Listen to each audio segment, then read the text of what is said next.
Hello नमस्कार दोस्तों। एक आदमी होता है जिसकी उम्र जो है 45 साल होती है। उसका नाम कमलवीर होता है। और वो एक बगल के ही पड़ोस होती है, पड़ोस की लड़की औरत होती है जिसकी उम्र जो है 40 साल होती है। उसका नाम रजनी होता है। ये दोनों एक दूसरे से जो है नज़दीकियाँ बढ़ जाती हैं, क्योंकि उसका पति जो है विदेश कमाने गया होता है, वो घर में अकेले रहती है।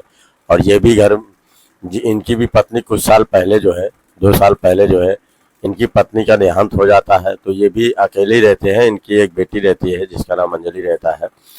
तो अंजलि जो है हमेशा रोका करती थी अपने पिता को देखो, ऐसा है कि आप इससे गलत तरीके से संबंध मत बनाया करिए। आप ज़्यादा जो है संबंध मत अगर ज़्यादा ही करना है तो आप जो है इस तरीके से काम करना है तो आप शादी क्यों नहीं कर लेते, दूसरी शादी कर लीजिए। और शादी कर लेंगे तो इस तरीके की हरकत आपको नहीं करनी पड़ेगी और आपको सही से रास्ता मिल जाएगा। सही है कि ये हमको नसीहत दे रही है, हमको बात बता रही है। ये सब जो है तुम हमको क्यों बता रही हो। वो कस के 2-3 थप्पड़ मार देता है और मारने के बाद जो है उसके साथ जो है कुछ ऐसी हरकतें करने कर देता है जिससे सुनकर आप लोग भी चौंक जाओगे, आपके पैरों तले जमीन खसक जाएगी कि ये ऐसा काम क्या कर देता है। जो कि बेटी तो उसको सही रास्ते दिखा रही थी और सही बात बता रही थी, फिर उसने ऐसा काम क्यों किया। तो आइए दोस्तों, आपको कहानी विस्तार पूर्वक बताते हैं। यह कहानी बहुत ही अच्छी है और अगर कहानी आप लोग को अच्छी लगे तो लाइक शेयर कमेंट जरूर करिएगा और बताइएगा कहानी आप लोग को कैसी लगी। और दोस्तों, ये कहानी है भोपाल की। भोपाल की कहानी है। ये भोपाल में ही जो दो दंपति रहते थे और ये बगल में ही एक वो क्या नाम है फैक्ट्री थी। फैक्ट्री में ही काम करते थे और काम करने के बाद अपना जीवनचर्या बहुत ही अच्छे से चलाते थे। इनकी इनका नाम जो है कमलवीर था। इनकी उम्र 45 साल होती है और इनकी पत्नी का नाम रेखा होता है, उसकी उम्र 40 साल होती है। और ये दंपति जो है इनकी एक बेटी होती है जिनकी जिनका नाम अंजलि होता है। उसकी उम्र जो है 17 साल होती है। और जो अंजलि होती है वो बहुत जो है अच्छी लड़की होती है, पढ़ने में बहुत ही नेक होती है और पढ़ाई में बहुत ही अच्छे नंबरों से पास होती है। तो उसकी माँ भी बहुत खुश होती है कि बेटी जो है इतनी पढ़ाई कर रही है तो इसको जो है कोई अधिकारी बनाया जाए और अच्छे से पढ़ाया जाए। तो वो भी बहुत खुश होती है कि माँ माँ भी मेरे तरफ है। इकलौती लड़की रहती है तो वो भी बहुत ही अच्छे से पढ़ाई लिखाई करती है और बाप भी है, वो भी अच्छे से उसको पढ़ाने लिखाने में मदद करता है और कहता है कि देखो बेटी, अगर तुम अच्छे से पढ़ लिख गई तो तुम कोई एक अधिकारी बन जाओगी, एक एक अच्छे ओहदे पे हो जाओगी। तो इस तरीके से ये कई साल, 2 साल 3 साल इसी तरह बीतते हैं और बीतने के बाद सब कुछ ठीक चल रहा होता है। एक दिन होता क्या है कि कमलवीर की पत्नी जो रेखा होती है उसकी तबीयत बहुत ज़्यादा खराब हो जाती है और तबीयत खराब होने पे वो उसका इलाज कराते हैं, लेकिन जल्दी वो ठीक नहीं होती है, क्योंकि जो है वो इलाज के दौरान जो है उसकी तबीयत और बिगड़ती जाती है। कई कई हफ्ते उसका इलाज कराते हैं, उसको ग्लूकोज चढ़वाते हैं, उसको जो है खून तक चढ़वाते हैं, लेकिन जो है वो सुधरने का नाम नहीं लेती है। फिर एक दिन होता है 6-7 महीना इसी तरह इलाज कराते कराते थक चुके होते हैं, उनको समझ में नहीं आता है कि इसके क्या हो गया है अचानक। फिर परेशान रहने लगता था। एक दिन होता क्या है कि वो ख़त्म हो जाती है, क्योंकि जो है उसकी बीमारी पता नहीं चलता है और धीरे धीरे काफ़ी अल्ट्रासाउंड एक्सरा कराने के बाद भी उसकी उसकी तबीयत नहीं ठीक होती है कि आखिर इसको हुआ क्या है। और फिर एक दिन वो होता है कि वो ख़त्म हो जाती है। ख़त्म होने के बाद जो है कमलवीर बिल्कुल पूरी तरीके से टूट जाता है और टूटने के बाद रोने लगता है। कहता है कि अब ये बेटी जो है अनाथ हो गई, अब इसको कौन देखभाल करेगा। ये तो पूरा घर मेरा चौपट हो गया। अच्छे से मेरा जीवन चक्र चल रहा था, लेकिन जो है कि तबीयत खराब होकर पूरी दशा बिगड़ गई। तो वो बहुत ही सोचने लगता है और परेशान रहने लगता है। एक दिन बैठ के सोच ही रहा होता है तो उसकी बेटी कहती है कि पिताजी अब क्या कर सकते हैं, जिनकी जो है जिसकी जो है जितनी आयु लिखी होती है उसको उतने ही दिन चलना रहता है। उनकी हो सकता है आयु पूरी हो गई थी तभी हम लोग के वो हाथ नहीं लगी, वो भगवान ने उनका हाथ पकड़ लिया तो इसीलिए वो चली गई। तो इस पर से कमलवीर और रोने लगता है, समझाता है बेटी को, चलो कोई बात नहीं बेटी, धीरे धीरे सब संभल जाएगा, सुधर जाएगा, क्या कर सकते हैं। लेकिन याद तुम्हारी माँ की बहुत आती है, मेरे समझ में नहीं आता है कि आगे कैसे क्या होगा। तो कहते हैं कि अब क्या कर सकते हैं, जैसा भी होगा देखा जाएगा। फिर कुछ दिन ऐसे बीतते हैं, बीतने के बाद ये अपना स्कूल जाती है और शाम को घर से स्कूल से घर वापस आती है और उसका धीरे धीरे पढ़ाई में उसका भी मन लगने लगता है। ये कमलवीर क्या होते हैं कि एक दिन जो है घर से जा रहे होते हैं, तो रास्ते में एक पड़ोसी होती हैं जिनका नाम रजनी होता है, उसकी उम्र 40 साल रहती है। तो जाते हैं तो रजनी कहती है कि आप इधर जा रहे हैं तो बाजार से मेरे लिए जो है थोड़ा काम कर देंगे। तो कहते हैं क्या काम है बताओ। तो कहते हैं कि ऐसा है कि थोड़ा जो है एक पाउडर ख़त्म हो गया है और थोड़ा एक तेल ख़त्म हो गया है और 2-3 आइटम और हैं, तो मैं लिख के देती हूँ, जाके ले आइएगा। तो इस पे से कहता है ठीक है, मैं उधर ही जा रहा हूँ, लेता आऊँगा। तो वो जाते हैं और लिख के देती है और लिखने के बाद वो जाते हैं, सामान खरीद के ला के जो है रजनी को दे देते हैं। तो उसके बाद वो पैसा देने लगती है तो कहते हैं कि पैसे की क्या ज़रूरत है, कोई बात नहीं, आप जो है रख लीजिए और पैसा मैं कभी बाद में भी ले लूँगा, थोड़े से सामान का क्या लूँ। तो इससे जो है रजनी रजनी कुछ बोलती नहीं है और उसका पति जो है विदेश कमाने गया होता है, तो वो भी घर में अकेले रहती है। उसको सामान वामान की ज़रूरत पड़ती है तो कोई लाने वाला नहीं रहता है, तो इधर उधर देख के किसी न किसी से मदद लिया करती थी। तो एक दिन जो है कमलवीर से जब मदद लिया तो कमलवीर के जो है फिर वो उधर से रोज चक्कर लगाने लगा कि हो सकता है निकले तो फिर कोई काम बताए। तो इसी तरीके से वो भी जो कोई ना कोई काम इसको बताती थी। बताने के बाद इनका धीरे धीरे एक दूसरे से प्यार बढ़ता गया और प्यार बढ़ने के बाद जो है वो भी, क्योंकि उसका पति आता नहीं था साल साल भर, तो वो अकेले रहती थी, तो परेशान रहती थी, शारीरिक सुख उसे मिलता नहीं था, तो बहुत ही दिक्कत में थी। तो वो आए दिन जो है कर्मवीर से जो है कमलवीर से बातें किया करती थी। एक दिन कमलवीर आता है सामान देने और सामान देने के बहाने इसके पास बैठ जाता है। बैठने के बाद कहता है कि और बताओ क्या हाल चाल है। तो वो कहते हैं कि मेरा तो हाल चाल ठीक ही है, अब क्या बताएं, मेरा पति साल भर में आता है और तुम जानते हो शारीरिक सुख मुझे कभी मिल नहीं पाता है, और मैं कोई चीज़ मंगाना होता है किसी किसी से कहना पड़ता है। अच्छा हुआ तुम मौके पे मिल गए और कोई ज़रूरत पड़ती है तो आप ले आते हैं। इस पे कहता है कि मैं सब कुछ करने के लिए तैयार हूँ, जो तुम्हारा पति नहीं तुमको दे पा रहा मैं उसको भी दे सकता हूँ। तो इस बात पे जो है रजनी कहती है ठीक है, अगर ऐसी बात है तो आप मेरे साथ शारीरिक संबंध बना सकते हो। तो इस पर से जो बड़ा खुश हो जाता है, क्योंकि वो पहले से ही सोच रहा होता है कि अगर कोई ऐसी बात मिल जाए तो मुझे मज़ा आ जाए। फिर वो क्या करता है कि इनके धीरे धीरे कपड़ा उतारने लगता है, उतार के अपने भी कपड़े उतार लेता है और उसके साथ भरपूर सेक्स करता है। और सेक्स करने के बाद इतने ज़ोर ज़ोर से सेक्स करता है कि उसकी चीखें निकल आती हैं और वो परेशान हो जाती है। फिर वो उसको भी खूब मज़ा आता है, क्योंकि पहले कोई ऐसा चरम सुख को पहले कभी नहीं ली थी, भरपूर सेक्स का मज़ा ले रही थी।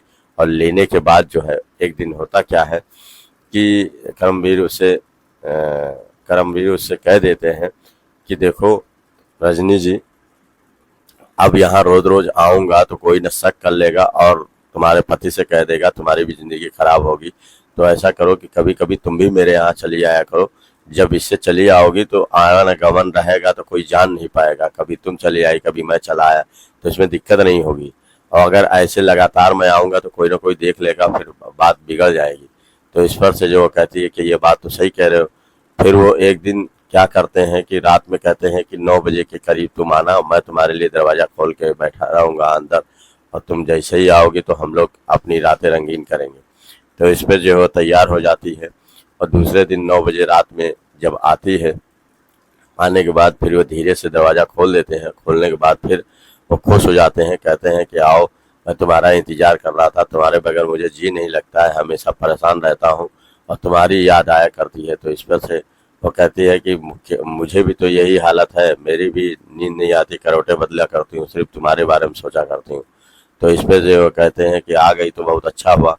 आने के बाद दोनों शारीरिक संबंध बनाने लगते हैं और बनाने के बाद जो है उसकी बेटी जो है बगल के कमरे में लेटी रहती है। वो जब आती है, आने के बाद देखती है तो उसके जो है पैरों तले ज़मीन खसक जाती है कि ये मेरे पिता जो है ये गलत काम कब से करने लगे, ये कई औरत दूसरी औरत को भी लेके आ गए इसके अंदर। तो वो कुछ बोलती नहीं है, चुप्पे से जाती है। जाने के बाद धीरे से अपने कमरे में जाकर फिर सो जाती है। और सोने के बाद जब सुबह का टाइम होता है तो ये धीरे से रजनी निकल जाती है अपने घर, और निकलने के बाद जो है ये कमलवीर बाहर आते हैं। आने के बाद अपनी बेटी से कहते हैं कि आज तुम बहुत देर तक सो रही हो, क्या बात है? तो कहते हैं क्या बताऊं पिताजी, आपकी हरकतें देख के मुझे नींद ही नहीं आ रही थी, और बाद में मैंने देखा कि आप जो है बगल की आंटी के साथ जो है शारीरिक संबंध बना रहे थे। तो ये काम आपका बहुत ही खराब है, इससे जानते हैं पूरे जो है जीवनचर्या खराब हो जाएगी, कोई जान जाएगा तो बहुत बेइज्जती होगी, और आप सुनते क्यों नहीं हो? तो आप जो है अगर शादी कर लीजिए तो इस तरीके से रातें रंगीन आपकी रोज हुआ करेंगी, कोई कहने वाला भी नहीं होगा।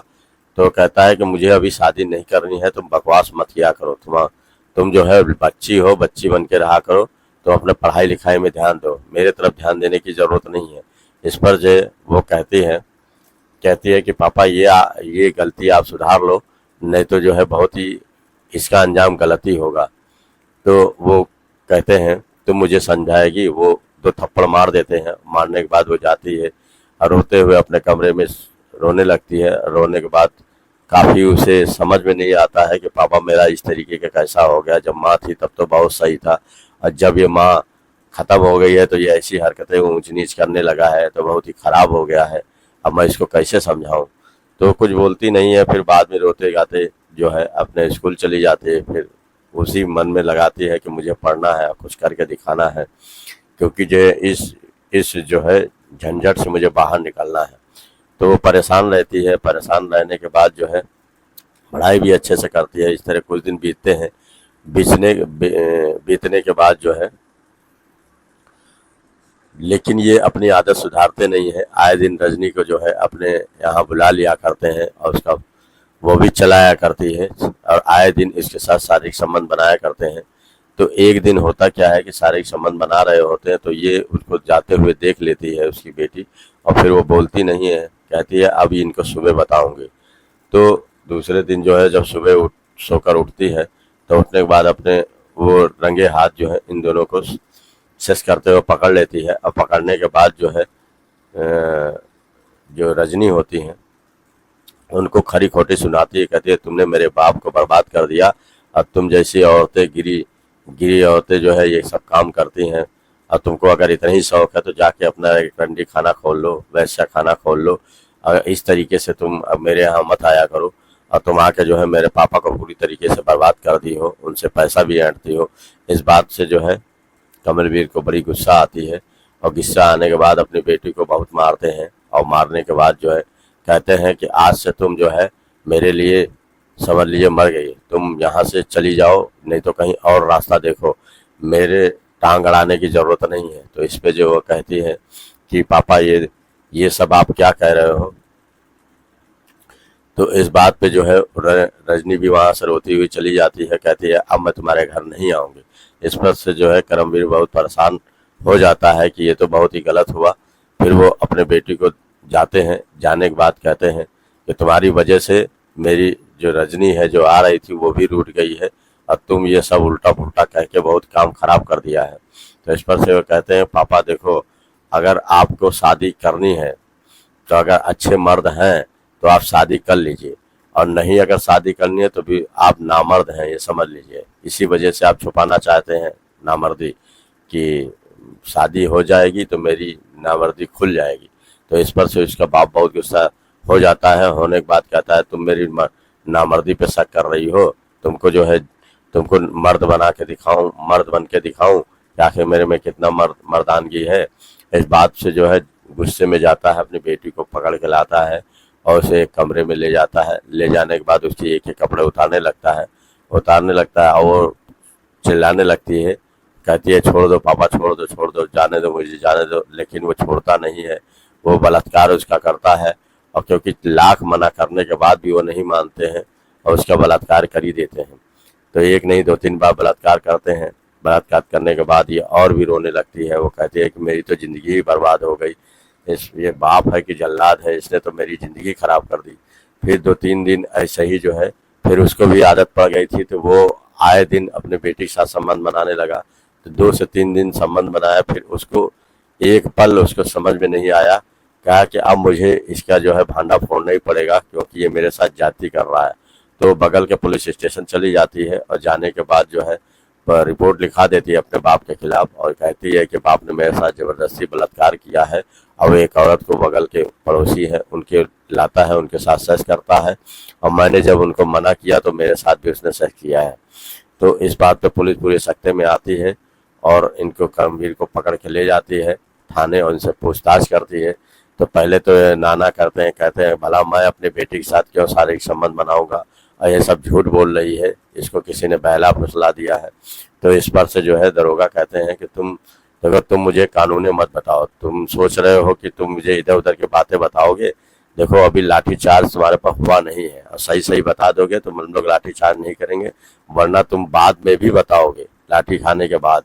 तो इस पर जो है तुरंत वो कबूल देता है, कहता है कि हाँ मेरी बीवी जब ख़त्म हो गई तो मैं जब मुझे भी शारीरिक सुख की आवश्यकता पड़ती है, और बगल में रजनी एक पड़ोसी हैं, तो उनसे मेरा शारीरिक संबंध हो गया, उससे बार बार मना करती थी, और मना करने के बाद एक दिन ये रंगे हाथ मुझे पकड़ लिया तो मेरी मर्दानगी पे शक करने लगे, कहे कि अगर मर्द हो तो दूसरी शादी करो, नहीं तो तुम नामर्द हो, यही सब मुझे कहने लगी। तो इस पर मुझे गुस्सा आ गया, और गुस्सा आने के बाद मैंने जो है इसके साथ जो है शारीरिक संबंध बनाए, क्योंकि हमको इसको मर्दानगी दिखानी थी कि मैं मर्द हूँ कि नामर्द हूँ। इस बात से जो है मुझे गुस्सा आया और इसके साथ शारीरिक संबंध बनाया। तो इस पर से दरोगा आता है, इसे 2-3 थप्पड़ मारता है, कहता है कि तुम इतने नीचे गिर जाओगे कि एक जानवर जैसे बदसलूकी करोगे, तुम अपनी बेटी के साथ ये जानवर जैसा बदसलूकी कर दिए, ऐसा करना चाहिए, ये तो कोई जानवर भी नहीं करता है, और तुम जानवर से भी बेकार हो। तो इस बात पे जो है वो कहता है कि अरे सर बहुत गलती हो गई, अब ये दोबारा गलती नहीं होगी। तो कहते गलती, तुमने बहुत बड़ी गलती की है।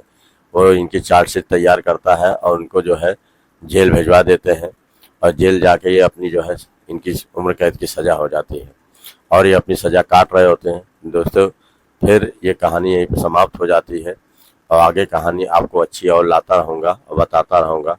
ये मुझे कहानी उतनी तो अच्छी नहीं लगी, लेकिन फिर भी मैंने कहा कि चलिए थोड़ी मोड़ी कहानी में सच्चाई दिख रही है तो लावे बता ही देता हूँ। ये कहानी आप लोग कैसी लगी दोस्तों, जैसा हो बताइएगा। धन्यवाद।